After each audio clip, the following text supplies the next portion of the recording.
gitu. Maksudnya Al-Quran?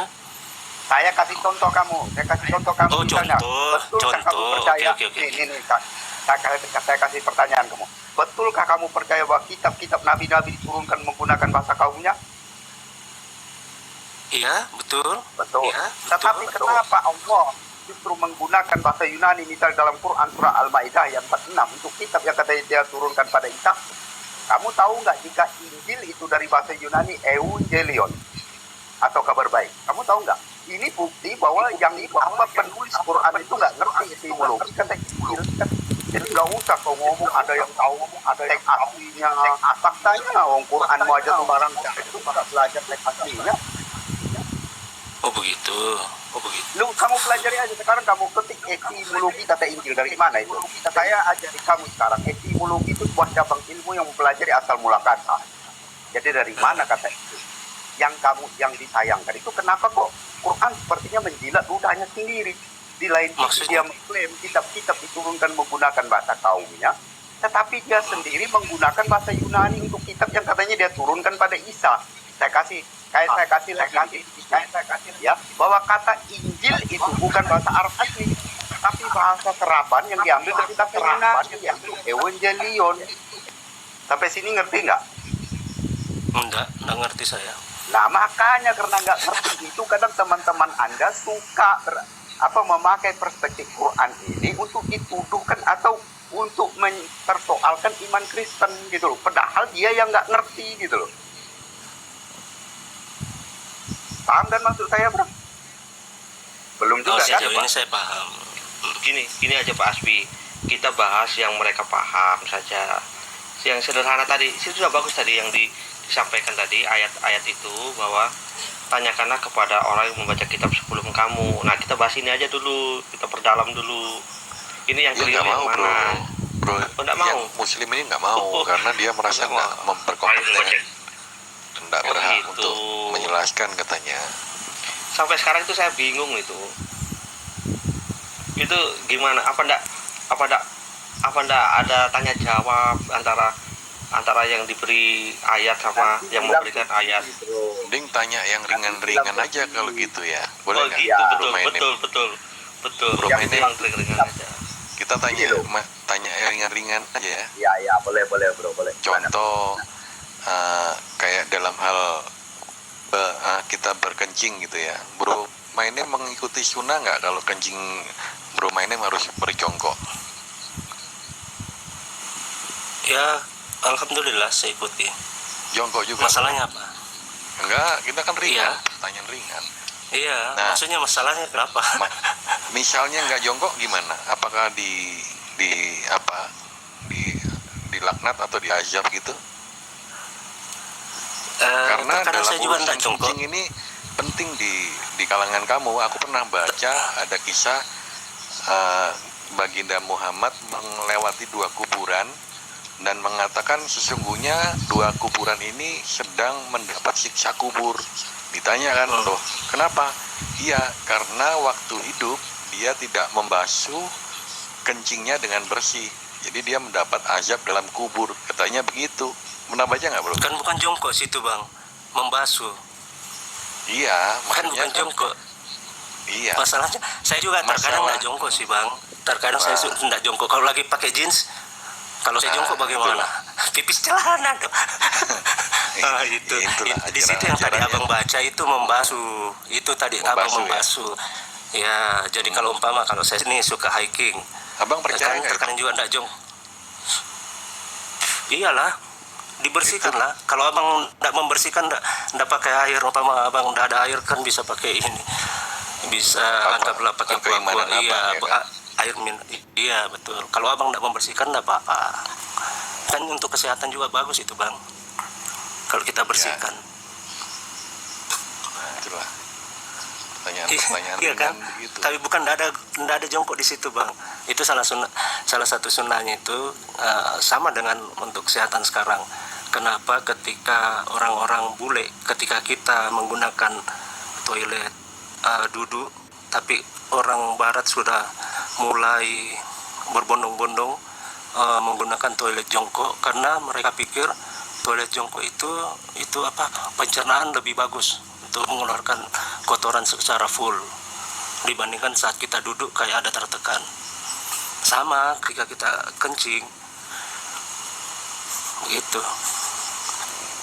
ya. Itu dari segi ini sih Bang. Jadi abang benar-benar percaya ya? Bukan percaya, kita laksanakan karena dari segi kesehatan juga kan bagus. Sama kenapa kita disuruh untuk makan atau minum duduk dibandingkan berdiri, kan secara kesehatan bagus juga itu. Nggak ada Boleh orang saya makan tanya berdiri, sama Bang. Mainem? Orang makan ya duduk di mana-mana, nggak ada orang makan berdiri. Iyalah, makanya sama dengan abang bilang tadi masalah kencing jongkok. Nggak Tadi ada tidak orang selamanya lagi ketika normal saya kencingnya jongkok. Mohon maaf.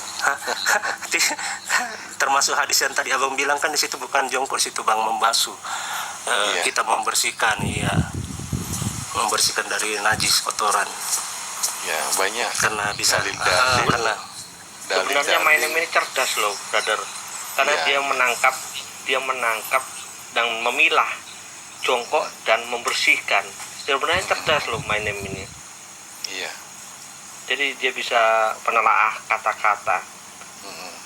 iya lah, jelas-jelas membasuh, bukan di situ jongkok. Ya. Jadi Ada, saya iya. sekarang saya mau bertanya sama Mainem. Mainem pernah lihat salib dong? Oh iya, saya dari Toraja kemarin, kebetulan dari Toraja saya lihat salib besar itu di Ratipa Utara. Gimana perasaannya Mainem melihat salib? Biasa aja, karena kita kan sudah hidup bertetangga, hidup berkerukunan. Mau bagaimana perasaan saya Bang? Abang maunya bagaimana perasaan saya lihat salib? Oh enggak, saya hanya bikin tahu aja. Iya. Apakah Abang jangan gitulah, kita bersaudara Bang. Iya, Ya, bukan. kalau semua kayak kamu enak bro. Iya. Karena dibikin nanti ini ada orang yang melihat salib katanya menggigil gitu. Ada yang bilang katanya ketakutan, ada yang bilang macam-macam. Nah, mungkin saya mau tanya sama Mainem ini apa yang dirasakan ketika melihat salib gitu. Enggak lah, biasa-biasa aja. Kadang kita Biasa. juga sehari-hari lihat teman-teman pakai kalung salib biasa. Oh, enggak menggigil ya. Ngapain menggigil? Abang ini jangan gitu dong, jangan terlalu ini seolah-olah abang, kalau abang berkata begini teman-teman yang bawa pasti, saya kurang tahu kalau teman-teman ini bawa terdoktrin untuk secara tidak langsung abang untuk menanamkan rasa bagaimana ya, rasa kebencian terhadap saudara-saudara, rasa kebencian terhadap saudara-saudara muslim kita. Tidak, kalau saya pribadi tidak. Bukan ke arah sana, cuma kan saya teringat dengan pertanyaan. Ada dulu di YouTube ya, saya tidak mau sebutkan namanya, tapi ada yang bertanya, kalau aku melihat itu bagaimana? Aku menggigil gitu. Nah, itu makanya saya mau tanyakan ke Mainem. Aman Bang, aman. Oke. Jadi menurut Mainem ini apa arti salib? Arti salib kalau ini dari pandangan saya itu keimanan teman-teman Kristen yang diimani bahwa yang saya lihat kemarin, Yesus itu disalib, suatu pengorbanan ya, suatu pengorbanan. Itu sih yang saya baca kalau dari segi saya, iya kan, suatu pengorbanan. Jadi Yesus disalib itu berkorban ya, brother ya. Jangan Setelah tanya itu dia tahu. bro, dia Iya. kan bukan Kristen. Iya. Betul. Saya- Itu saya- cerdas itu saya mau temannya lihat. satu, saya senang. Betul. Jadi Jadi berkorban ditanyain bagian Islamnya aja. enggak, biar kita arahkan ke yang benar, brother. Jadi Dia sudah punya iman bro. enggak masalah. Ya, betul. enggak masalah. Jadi ketika melihat salib itu ada arti pengorbanan ya, brother ya. Nah, ketika ada pengorbanan itu apalagi, brother, mungkin yang brother rasakan pada saat melihat salib itu, brother. Arti dari salib itu, brother. Ya, saya cuma Hanya itu melihat aja. bagaimana ya. Tidak, saya cuma melihat begini. Tapi saya sudah tangkap tadi dari statement teman-teman di awal bahwa jangan menyamakan Isa putra Maryam yang ada di Islam itu dengan Isa yang ada di Kristen. Stop. Saya stop Ya. sampai di situ aja, Bang. Abang setuju Ketika ya? jadi abang, iya setuju. Jangan menyamakan. Tapi saya kurang tahu karena sama-sama Isa putra Maryam yang ada di abang itu dengan yang di ya terserah teman-teman bagaimana menanggapinya, saya kurang tahu bagaimana. Tapi tadi dari statement dari abang yang tadi tidak boleh lah. Ya perbedaannya Karena- begini. Perbedaannya saya tahu. Isa dalam Quran itu kakeknya adalah Imran. Tapi kalau Yesus itu kakeknya adalah Eli dari ibunya. Jadi beda. Sisilannya beda. Oke. Nah, jadi kalau gitu tahu nggak arti pengorbanan itu ada keselamatan, brother, di dalam salib itu, brother. Ketika melihat salib.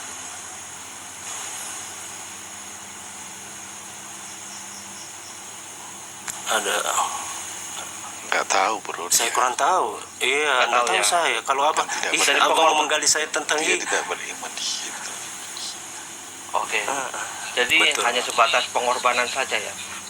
Menurut brother, Yesus itu orang baik atau orang yang bagaimana, brother? Ketika kok dia mau berkorban dirinya untuk umatnya, brother. Kalau abang bagaimana di abang bertanya saya tentang Yesus. Jadi intinya begini pandangan saya terhadap. Saya minta maaf ya bang karena abang Enggak apa-apa. Saya pun juga yang bukan ini Kristen, bertanya. brother. Ya enggak, iya bertanya. Jadi saya menafikan dulu statement dari yang abang awal tadi minta maaf. Jadi walaupun sudah saya harus mengkat tadi sesuai dengan statement yang awal abang tadi bahwa Isa di teman-teman Kristen dan Isa di kami itu berbeda. Pada dasarnya kalau di saya itu sama. Cuman salah satu yang saya minta maaf karena abang yang menggali nih, karena saya minta maaf ya bang ya. Cuman ketika Injil diturunkan ke kami juga orang Muslim itu wajib dan percaya salah satu rukun Islam, rukun iman itu kepada seluruh kitab dan nabi. Kami percaya Nabi Isa diturunkan Injil untuk kitabnya ya menuntun Bani Israel. Nah ketika satu kesalahan, mohon maaf bang, nanti saya dipikir menghujat, tapi kan abang ini yang memaksa saya. Satu kesalahan bahwa Isa itu dipertuhankan, tetapi sesungguhnya dia adalah utusan. Itu sih di pikiran saya bang, itu di pikiran saya. Jadi saya minta maaf bang, yang abang pertama tadi harusnya kan saya sudah mengkat statement saya karena statement abang yang pertama tadi kita beda. Tapi ketika diminta saya mengenai tentang Yesus ini, saya harus mengungkapkan apa yang ada di pikiran saya tentang keimanan saya. Nggak apa-apa. Oke. Ya, Iya, jadi- Oke, sedikit saya tambahkan kawan ya. Sedikit saya tambahkan. Oke, terima kasih kamu hadir di Room Kekristenan. Saya Oke, siap. menghargai Anda. Saya menghargai Anda dengan segala kepolosan dan keterbukaan Anda. Tetapi saya mau katakan kehadiran apologet adalah untuk menjawab, dan kami juga belajar Al-Quran. Untuk itulah banyak apologet belajar tentang Al-Quran untuk menjawab ketika diperbandingkan teman-teman Muslim atau diserupakan disama-sama dengan Alkitab kami. Itu yang pun pertama. Yang kedua, dengan segala kerendahan hati, kita di sini kan diskusi baik karena dengan segala kejujuranmu dan kepolosanmu, yaitu Anda juga bahagian daripada teman Muslim yang katanya tadi masih polos di dalam agama. Oke, kami menerima itu. Tetapi saya mau tekankan kepada Anda, itu ketika Anda masuk room ini, ingin belajar tentang kekristenan, itu membawa Anda untuk menjadi hidup di dalam toleransi.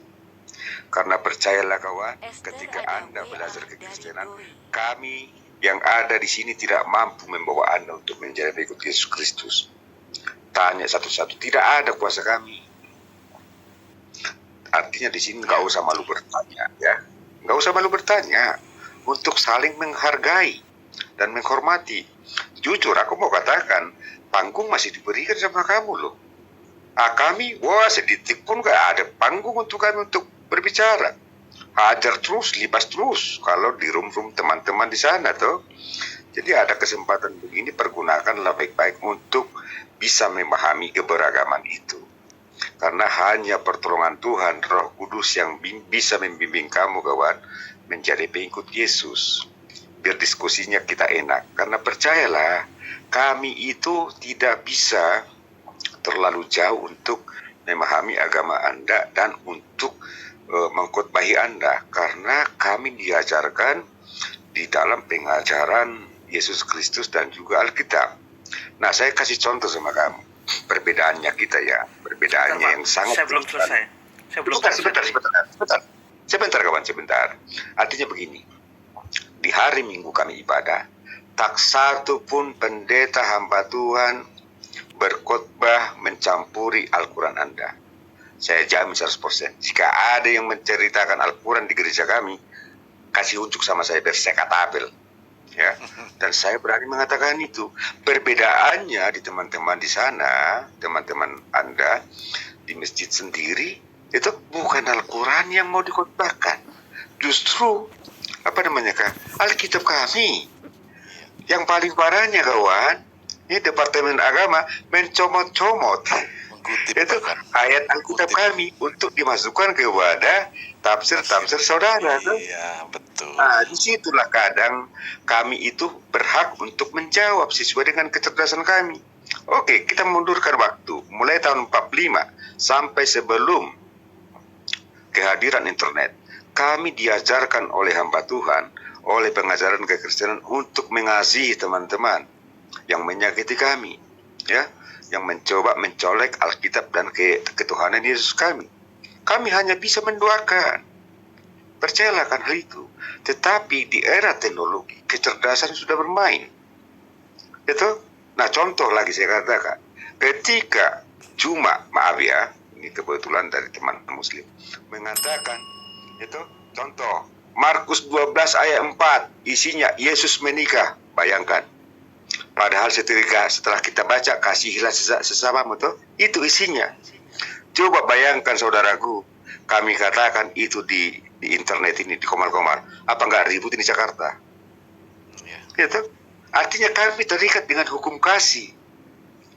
Hukum kasih ada. Tetapi kalaupun kami menjawab dengan sesuatu hal yang sedikit kurang menyenangkan untuk Anda itu, ya wajarlah, kemanusiaan kami juga ada.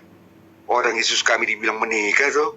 Bahkan si Somat itu disalib ada jin. Apa dasarnya? Itu kan tidak bagus, tidak elok. Bayangkan kalau itu kami balikan. Wah, heboh. Jakarta demo berjilid-jilid. Dan untuk itulah kita melupakan itu. Marilah kita untuk berdiskusi lebih bagus di komal-komal. Percayalah, kami tidak mampu membawa Anda menjadi Kristen pengikut Yesus ketika Anda belajar kekristenan. Percayalah Anda. Bukan begitu teman-teman? Betul, amin. Ya, dan pendeta kami, hamba Tuhan kami, tak satu pun pernah di gereja itu berkhotbah tentang Alkitab kitab lain di luar daripada Alkitab. Tidak satu pun itu. Karena apa? Kami memperhatikan mereka. Ketika kami ke gereja, kami bawa Alkitab masing-masing. Apa yang dibacakan oleh hamba Tuhan pendeta akan kami baca. Kalau dia salah, kami ingatkan setelah habis pulang gereja. Pak pendeta, tadi kok kesini, kok kesini. Itulah kami. Kami itu adalah pengikut Yesus yang freedom, merdeka, tetapi berketetapan. Yang kritis tapi punya aturan. Aturannya apa? Etika, moral, adab harus dipertahankan dan dijunjung. Begitulah, terima kasih saudaraku, engkau sudah datang ke Room Kekristenan. Izin host, kebetulan saya ada tamu nih, nggak apa-apa ya, sahabat-sahabat Kristen ya, diskusi aja lanjut ya. Ya, Bang Shalom. Ya, sampai jumpa lagi kita. Tapi kamu pribadi